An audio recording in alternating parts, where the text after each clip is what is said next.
Breaking tonight, a horrible way to start the Thanksgiving holiday. Two National Guard soldiers from West Virginia are in critical condition tonight after being shot less than a mile from the White House.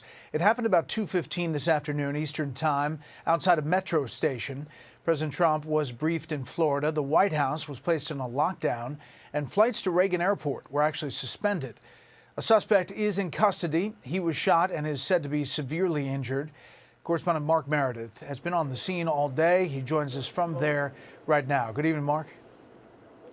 Brett, good evening to you. You can see the investigators are still out here. Investigators calling today's attack a targeted shooting of two National Guards members from West Virginia. These members were here in the nation's capital to help make D.C. a safer place. And while we are awaiting any update on the condition of those two people, we are learning more about what happened leading up to the shooting. As you mentioned, it occurred outside of a D.C. metro station around 2 o'clock today. And we also heard from the FBI Director Kash Patel, who's offering the full resources of the federal government to make sure they understood what occurred.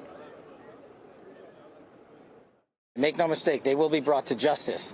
Since this is an assault on a federal law enforcement officer, this will be treated at the federal level as an assault on a federal law enforcement officer.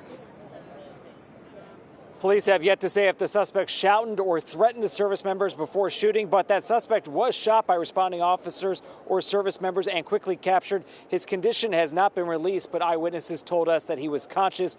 D.C. police say they are also still trying to put together the timeline of exactly what happened. We have reviewed video from the area. It appears, like I said, to be a lone gunman that raised a firearm and ambushed these members of the National Guard, and he was quickly taken into custody by other National Guard members and law enforcement members.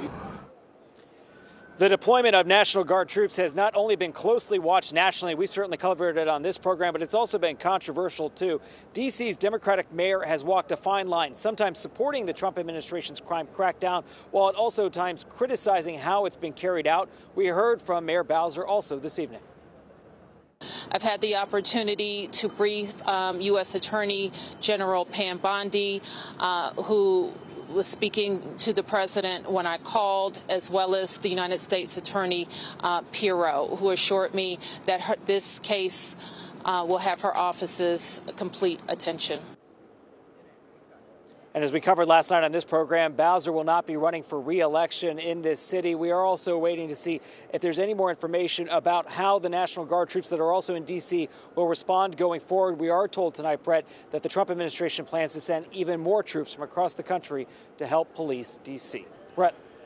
Mark, these two National Guard troops are in critical condition tonight. There was some confusion early on that they were actually killed. That came from West Virginia's governor, who later walked it back. What do we know about all that?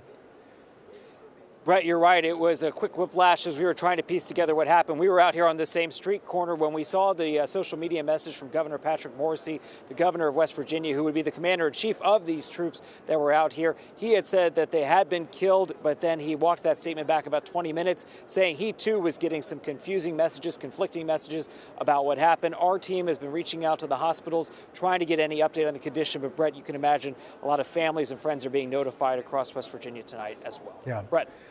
A tough story. Mark, great job today. Thank you. Hey, Sean Hannity here. Hey, click here to subscribe to Fox News YouTube page and catch our hottest interviews and most compelling analysis. You will not get it anywhere else.